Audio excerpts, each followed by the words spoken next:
Je voulais, avant d'aborder le sujet, je voulais quand même profiter de votre venue en tant que présidente de la Cour des comptes.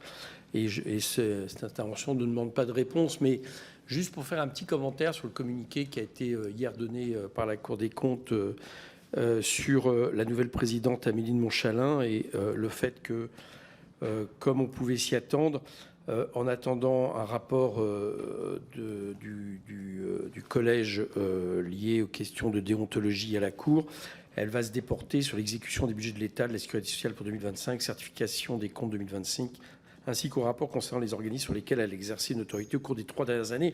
Ce qui me fait dire que j'allais quelque part vous dire peut-être que c'était une des dernières fois où on allait vous voir, mais je n'en suis pas certain. Et je dois dire que ça me laisse quand même, ça ne fait que renforcer mon étonnement devant cette nomination, parce que ça va quand même être un peu compliqué pour la présidente de la Cour des comptes et du Haut Conseil des finances publiques d'être autant déportée sur l'année 2026. Et quand je dis ça, je crois que c'est un jugement qui est quand même, en tout cas, au moins partagé par beaucoup. Voilà, donc je voulais vous le dire. Enfin, c'est pas vous que je le dis, mais je voulais en profiter de cette occasion pour vous le dire.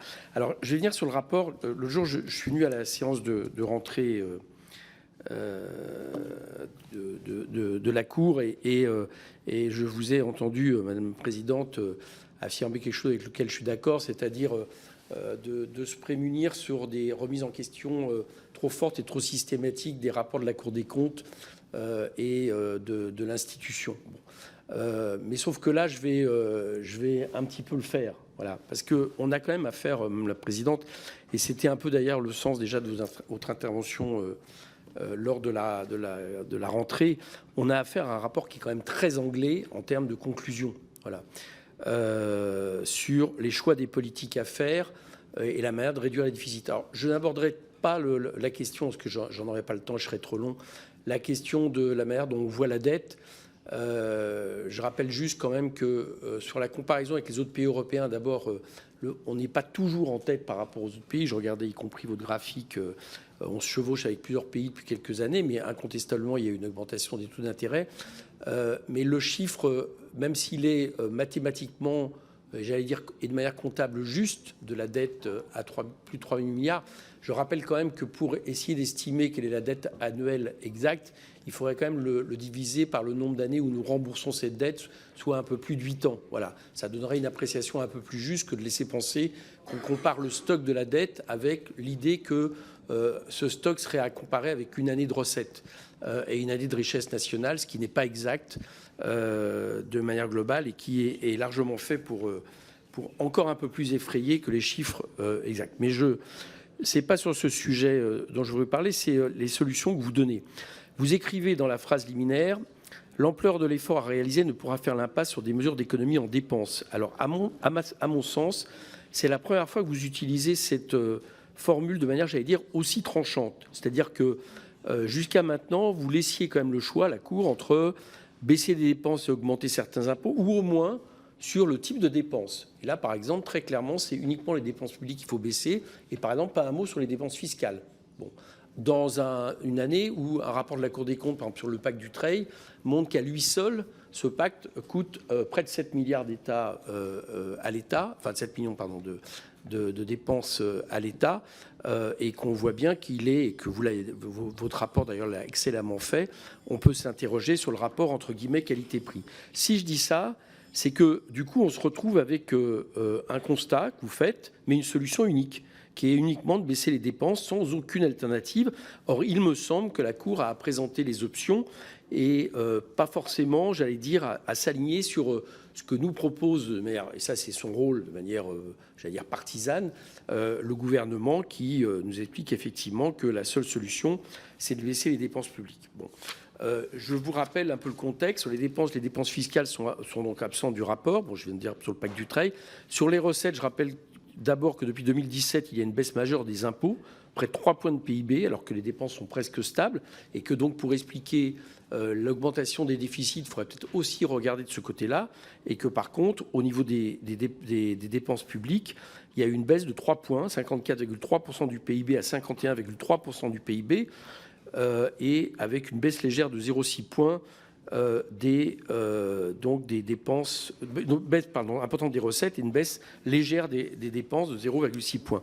Donc on peut au moins s'interroger sur le fait de savoir si ce sont d'abord les dépenses qui sont les seuls responsables et si c'est d'abord vers les dépenses qu'il faut chercher quasiment les seuls gisements de baisse des déficits et ne pas regarder vers la question des impôts. Je rappelle les termes notamment de la proposition de Mme Sass sur la taxe Zuckman votée à l'Assemblée, qui rappelle que les 0,1% les plus riches paient proportionnellement à leurs revenus moins d'impôts que la moyenne des Français et des Françaises. C'est ce qu'avait dit aussi l'Institut des politiques publiques qui calculait sur 175 milliardaires qu'ils s'acquittaient d'un taux global d'imposition seulement de 26%, c'est-à-dire à peu près moitié moins que la moyenne des Français sur une imposition globale. Et les recherches qui ont été faites, que j'ai pu mener et qui ont été faites aussi par mon homologue et le rapporteur général du Sénat ont montré que, effectivement, on avait quand même plusieurs dizaines de milliers de Français qui, aux fonctions de leur fortune, payaient un impôt sur le revenu absolument ridicule ou de zéro. Donc, il y a peut-être des choses à aller voir de ce côté.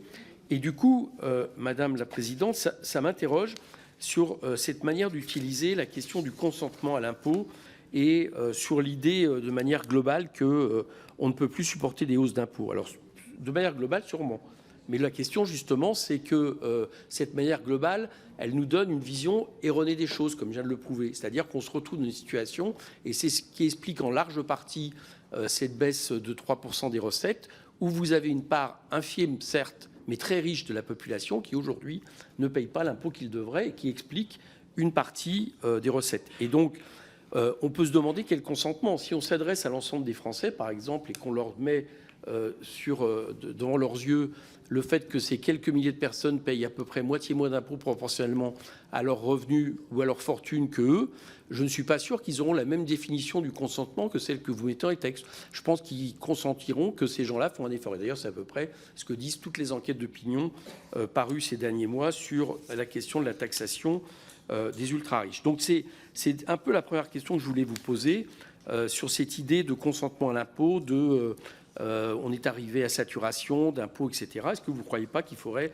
le différencier selon la situation des uns et des autres, et notamment, paradoxalement, des plus riches personnes de notre pays? La deuxième chose, elle porte sur l'impact négatif des baisses budgétaires sur la croissance, puisque la Cour des comptes estime, je cite, « des mesures d'économie d'ampleur sont possibles et qu'il convient de veiller, je cite encore, à ne pas hypothéquer le potentiel de croissance ».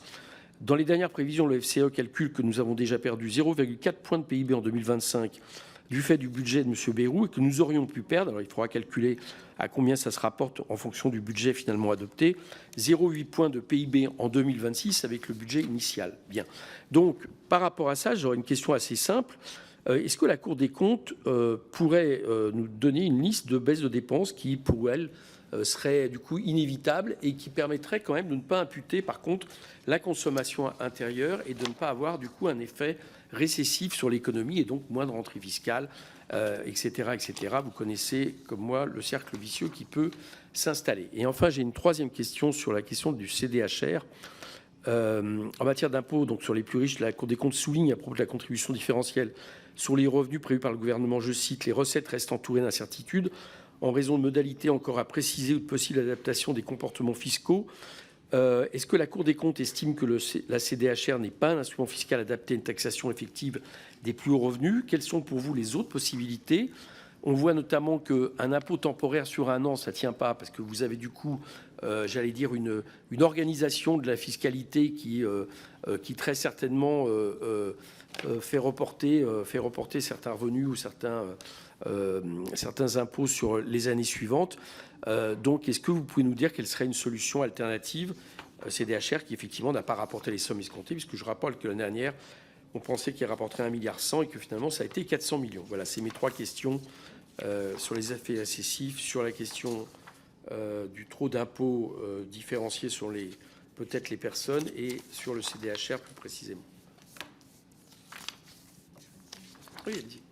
Alors, Monsieur le Président, je voudrais revenir déjà sur ce que vous avez dit au tout début de votre intervention, parce que je pense que le rapport de la Cour est un tout petit peu plus nuancé.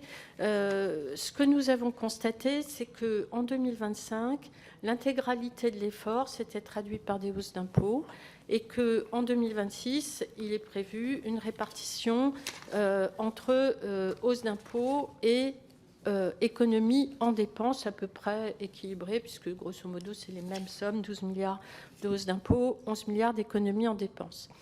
Pourquoi disons-nous effectivement qu'on ne fera pas, on ne maintiendra pas la trajectoire sans des économies en dépenses?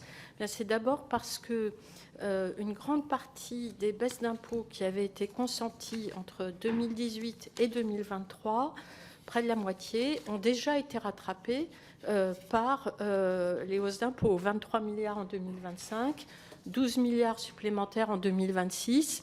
Donc il y a déjà la moitié, grosso modo, du rattrapage, si on peut employer ce terme, qui a été fait. Or, il reste, selon nous, 80 milliards à trouver si on veut revenir à l'objectif de 3%.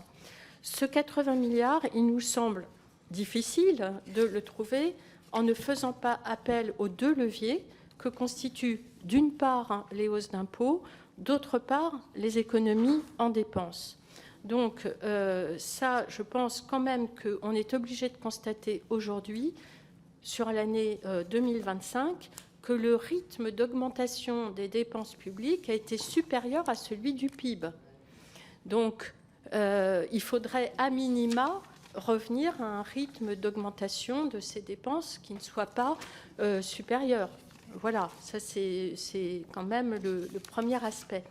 Par ailleurs, le problème de l'imposition, le risque, on le connaît, c'est qu'à un moment donné, ça pèse quand même sur la compétitivité des entreprises par rapport à nos voisins qui ont justement fait des baisses aussi de prélèvements depuis une dizaine d'années.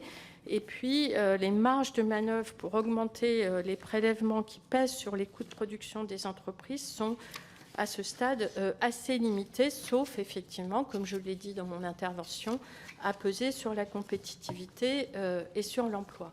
Alors, vous m'interrogez sur les dépenses fiscales.